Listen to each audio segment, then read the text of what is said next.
Depuis quelques années, un sentiment revient de plus en plus souvent dans l'actualité internationale, le monde semble entrer dans une période d'instabilité.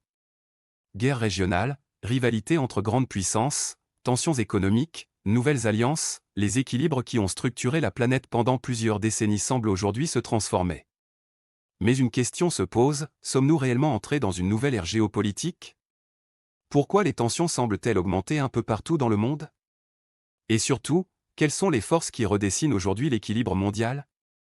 Pour comprendre ce phénomène, il faut revenir sur plusieurs transformations profondes qui sont en train de modifier le système international.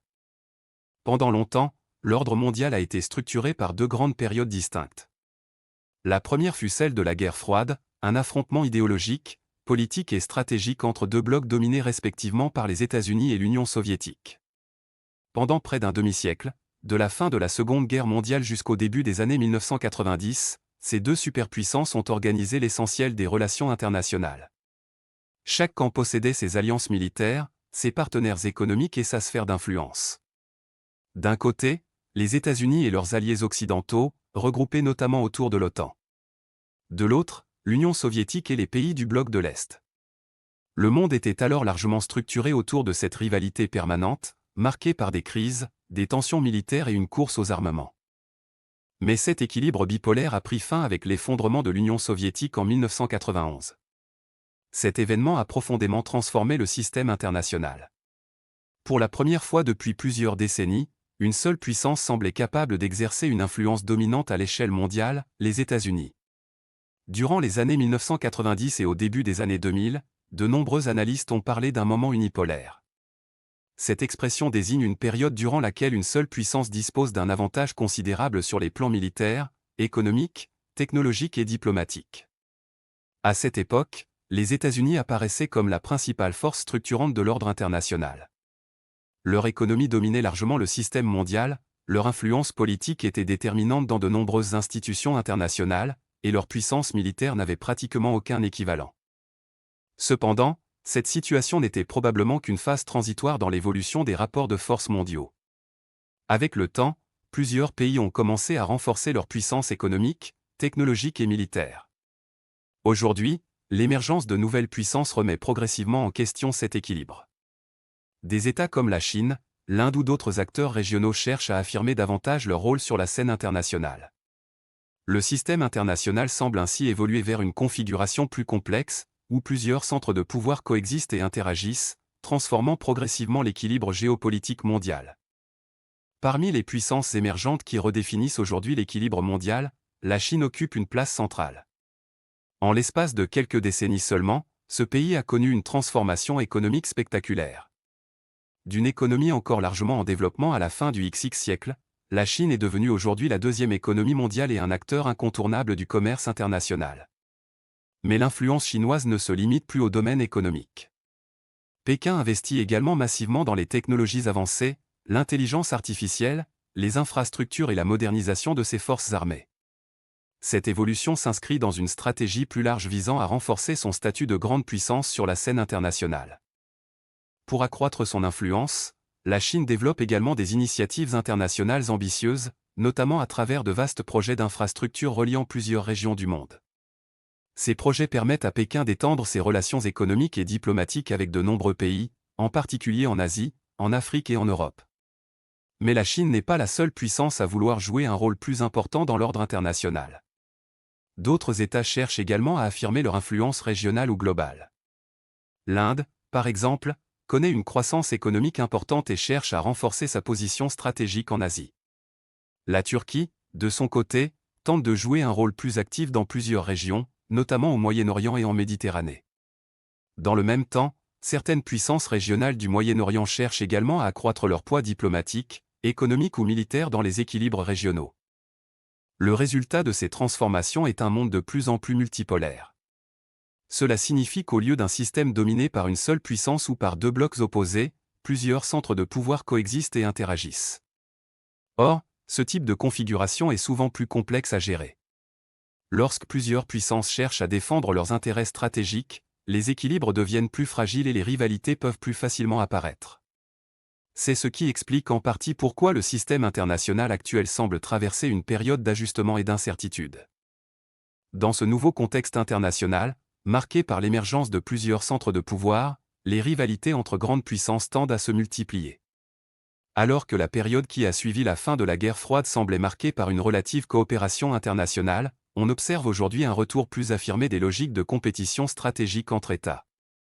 Certaines de ces tensions concernent des régions particulièrement sensibles pour l'économie mondiale. Les grandes routes commerciales maritimes, par exemple, représentent des axes essentiels pour le transport de marchandises et de ressources énergétiques. Le contrôle ou l'influence sur ces zones peut donc devenir un enjeu stratégique majeur pour les puissances qui cherchent à sécuriser leurs approvisionnements et leur commerce. Les ressources naturelles constituent également un facteur important dans ces rivalités. L'accès à certaines matières premières stratégiques, nécessaires notamment à l'industrie technologique ou énergétique, devient un enjeu central pour de nombreux États. Mais la compétition entre puissances ne se limite plus seulement aux domaines militaires ou territoriaux. Elle se déploie désormais sur plusieurs terrains à la fois militaires, économiques, technologiques et même informationnels. Dans le domaine technologique, par exemple, on observe une rivalité croissante autour des secteurs les plus avancés. Les semi-conducteurs, indispensables à l'industrie numérique moderne, ou encore l'intelligence artificielle, sont devenus des domaines stratégiques pour l'avenir économique et militaire des États. La maîtrise de ces technologies peut offrir un avantage considérable en matière de puissance économique, d'innovation ou de capacité militaire. C'est pourquoi de nombreux gouvernements cherchent aujourd'hui à sécuriser leurs chaînes d'approvisionnement, à développer leurs propres industries technologiques ou à limiter l'accès de leurs rivaux à certaines technologies sensibles. Dans un monde où la technologie joue un rôle de plus en plus central dans l'équilibre des puissances, contrôler ces secteurs devient ainsi une priorité géopolitique majeure. Ces nouvelles formes de rivalité contribuent à redessiner progressivement les rapports de force entre les grandes puissances. Parallèlement aux grandes rivalités entre puissances mondiales, plusieurs régions du globe connaissent aujourd'hui des tensions persistantes. Ces zones de friction ne sont pas nouvelles pour certaines, mais leur importance stratégique les place régulièrement au centre des préoccupations internationales. Certaines régions sont particulièrement sensibles en raison de leur position géographique. Les espaces maritimes, par exemple, jouent un rôle essentiel dans le commerce mondial. Une grande partie des échanges internationaux transitent par quelques routes maritimes majeures. Lorsqu'une tension apparaît dans ces zones, elle peut avoir des conséquences directes sur l'économie mondiale, les chaînes d'approvisionnement ou encore la sécurité énergétique de nombreux pays. D'autres régions sont stratégiques en raison de leurs ressources naturelles. Certaines zones du monde concentrent d'importantes réserves de pétrole, de gaz ou de minerais indispensables aux industries modernes.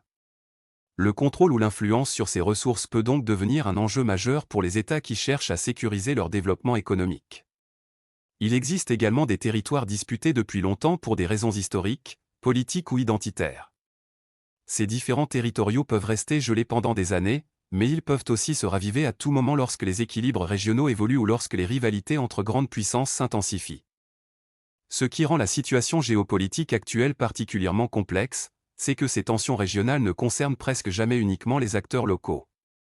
Très souvent, plusieurs puissances extérieures y sont impliquées, directement ou indirectement, que ce soit pour soutenir un allié, défendre leurs intérêts stratégiques ou maintenir leur influence dans la région. Dans ce contexte, un conflit qui semble au départ localisé peut rapidement prendre une dimension internationale. C'est ce phénomène d'interconnexion entre les rivalités globales et les tensions régionales qui contribue à renforcer le sentiment d'instabilité dans le système international actuel. L'une des caractéristiques les plus marquantes de la période actuelle est l'incertitude géopolitique. Les repères qui ont longtemps structuré l'ordre international, les alliances stables et les règles tacites entre grandes puissances, semblent aujourd'hui évoluer rapidement.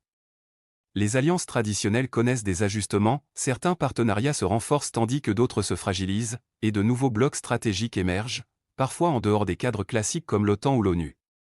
Cette redéfinition des relations entre États s'accompagne également d'une remise en question de certaines institutions internationales, qui voient leur influence diminuer face à des acteurs émergents ou à des conflits qui échappent à leur contrôle. Cette incertitude ne signifie pas pour autant que le monde est forcément destiné à un conflit global. Il ne s'agit pas d'une apocalypse imminente, mais d'une phase de transition, où les rapports de puissance se réajustent et où de nouvelles dynamiques apparaissent. Les anciennes règles, souvent implicites, ne suffisent plus à réguler les interactions internationales, ce qui peut créer des tensions et des opportunités en même temps. Dans ce contexte, comprendre la géopolitique devient essentiel. Chaque mouvement stratégique, chaque négociation, chaque alliance ou rivalité prend une importance majeure, car ils peuvent influencer non seulement une région, mais l'ensemble de l'équilibre mondial. Cette période d'incertitude offre donc à la fois des défis et des enseignements pour ceux qui souhaitent anticiper les transformations du monde contemporain. Comprendre ces transformations est essentiel pour analyser les événements internationaux d'aujourd'hui. Le monde n'est peut-être pas simplement devenu plus instable. Il est surtout en train de changer profondément. Et dans ce contexte, la géopolitique devient un outil indispensable pour comprendre les grandes dynamiques qui façonnent notre époque. Si ce type d'analyse vous intéresse, n'hésitez pas à vous abonner pour les prochaines vidéos consacrées aux grandes questions géopolitiques du monde contemporain.